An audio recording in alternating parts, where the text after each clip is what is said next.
नमस्कार। Stock market course for beginners के छठवें लेक्चर में आपका स्वागत है।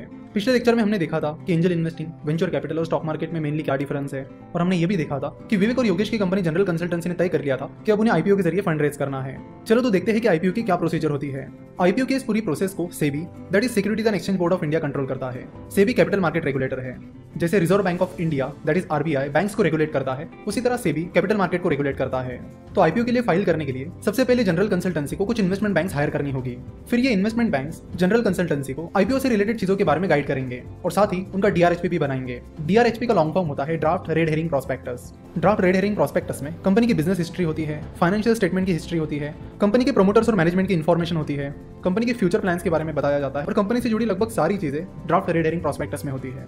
तो इन्वेस्टमेंट बैंक्स कंपनी को डीआरएचपी बनाने में हेल्प करते हैं और फिर ये डीआरएचपी सेबी के पास सबमिट किया जाता है। फिर सेबी डीआरएचपी में दी गई सारी इन्फॉर्मेशन को चेक करते हैं। अगर सेबी को लगता है कि उन्हें और कुछ इन्फॉर्मेशन चाहिए तो वो वैसे कंपनी को इन्फॉर्म करते हैं। फिर कंपनी को इस इन्फॉर्मेशन को सेबी को बताना होता है। तो अगर सेबी कंपनी की डीआरएचपी और डॉक्यूमेंटेशन से सेटिस्फाई हो जाती है तो सेबी उस कंपनी को आईपीओ का अप्रूवल दे देती है। तो जनरल कंसल्टेंसी ने भी अपने आईपीओ के लिए 2-3 इन्वेस्टमेंट बैंक्स को हायर किया और अपना डीआरएचपी सेबी के पास सबमिट किया।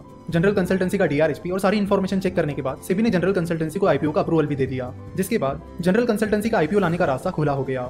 नाउ 2 तरह के आईपीओ होते हैं, फिक्स प्राइस आईपीओ और book building IPO. Fix price IPO में कंपनी शेयर के एक फिक्स प्राइस डिसाइड करती है और फिर उसी प्राइस पर लोगों को उस कंपनी के शेयर खरीदने होते हैं। जैसे कि अगर किसी कंपनी ने अपने आईपीओ में शेयर की प्राइस 500 रुपए पर शेयर डिसाइड कर ली है तो जिन इन्वेस्टर्स को उस आईपीओ को सब्सक्राइब करना है उन्हें 500 रुपए पर शेयर की प्राइस पर उन शेयर्स को खरीदना होगा। आईपीओ का दूसरा तरीका है book building IPO. Book building IPO में कंपनी एक प्राइस बैंड डिसाइड करती है। चलो तो मान लेते हैं कि जनरल कंसल्टेंसी अपना IPO book building IPO process से लाने वाली है और कंपनी ने अपने आईपीओ की शेयर प्राइस 300 रुपए से 306 रुपए डिसाइड की है। तो जिन लोगों को जनरल कंसल्टेंसी के आईपीओ को सब्सक्राइब करना है, यानी जनरल कंसल्टेंसी के शेयर आईपीओ में खरीदने हैं, उन्हें 300 से 306 रुपए के बीच अपनी बिडिंग लगानी होगी और फिर जिस प्राइस पर सबसे ज्यादा बिडिंग आ जाएगी वो प्राइस फाइनल प्राइस हो जाएगी, जिस पर सारे शेयर्स इशू किए जाएंगे। तो जनरल कंसल्टेंसी ने अपना प्राइस बैंड 300 से 306 रुपए रखा है। प्राइस बैंड में जो सबसे कम प्राइस होती है उसे फ्लोर प्राइस कहते हैं। तो यहाँ पर 300 रुपए प्राइस बैंड की सबसे कम प्राइस है, इसलिए 300 रुपए फ्लोर प्राइस है।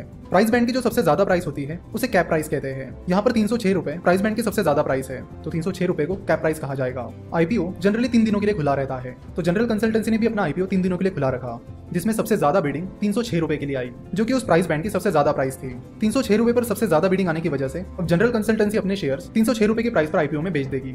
यहाँ पर जनरल कंसल्टेंसी ने अपने आईपीओ में पब्लिक से 1000 करोड़ रुपए उठाए और उसके बदले में कंपनी का 20% हिस्सा डाइल्यूट कर दिया, यानी उन 1000 करोड़ के बदले में कंपनी ने अपना 20% हिस्सा उन इन्वेस्टर्स को दे दिया। तो जिन लोगों ने कंपनी में इन्वेस्ट किया उन्हें कंपनी में हिस्सेदारी मिली और कंपनी को अपना बिजनेस बढ़ाने के लिए पैसा मिला। तो इस आईपीओ प्रोसेस के बाद जनरल कंसल्टेंसी के शेयर्स उन इन्वेस्टर्स को इशू किए गए और बाद में कंपनी नेशनल स्टॉक एक्सचेंज और बॉम्बे स्टॉक एक्सचेंज, जो कि इंडिया के 2 मेन स्टॉक एक्सचेंजेस हैं, उन पर लिस्ट हो गई। और कंपनी के शेयर स्टॉक एक्सचेंज पर लिस्टेड होने के बाद कोई भी बड़े आसानी से जनरल कंसल्टेंसी के शेयर खरीद सकते हैं और बेच भी सकते हैं।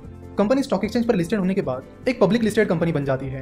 तो जनरल कंसल्टेंसी ने स्टॉक मार्केट के जरिए पैसा तो उठा लिया। अब देखते हैं कि जनरल कंसल्टेंसी की आगे की स्ट्रेटेजी क्या होती है। अगर आप जनरल कंसल्टेंसी के बिजनेस में इंटरेस्टेड हो और आप जनरल कंसल्टेंसी में इन्वेस्ट करना चाहते हो तो उसकी प्रोसीजर क्या रहेगी, इसे हम नेक्स्ट लेक्चर में विस्तार में समझेंगे। आशा करता हूँ कि आपको ये लेक्चर पसंद आया होगा।